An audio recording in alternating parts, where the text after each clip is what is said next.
Dore inzozi 3 zerekana ikimenyetso cyiza mu buzima bwawe zigiye kugeraho. Iki ni ikintu ugomba kurusengera cyane kugira ngo Satani atakikunyaga. Iki ni ikintu ugomba gusengera cyane kugira ngo Satani atagihiga ngo akikwambure, kubera ko Satani abayeho mu buzima bwo kugira ngo yake ibyiza bigiye kugera ku muntu biturutse ku Mana.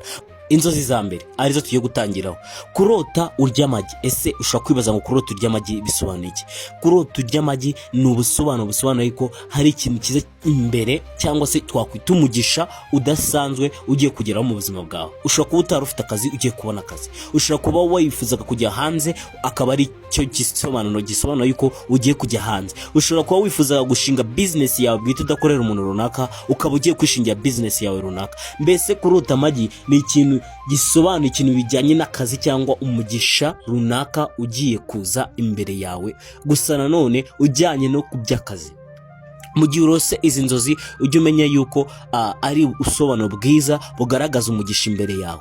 Umugisha utandukanye, murabizi ko haba imigisha itandukanye. Ushobora kugira umugisha mu kwiga ukaba umuhanga, ushobora kugira umugisha mu kazi ukora ukabona amafaranga, ushobora kugira umugisha bitagenda ukabona biragiye, ushobora kugira umugisha mu byo wakoraga ukabona inyungu, mbese muri make ushobora kugira umugisha mu bintu bitandukanye wakoraga ukabigiramo umugisha, ugatangira kubonamo umugisha utari usanzwe ubona. Rero kurota amagi iki ni ikintu cyiza. Mu gihe urose iki kintu ujye usenga Imana uyishimira, ujye wibuka gushimira Imana. Mu gihe urose izo nzozi ujye ubyuka usenge ushimira Imana.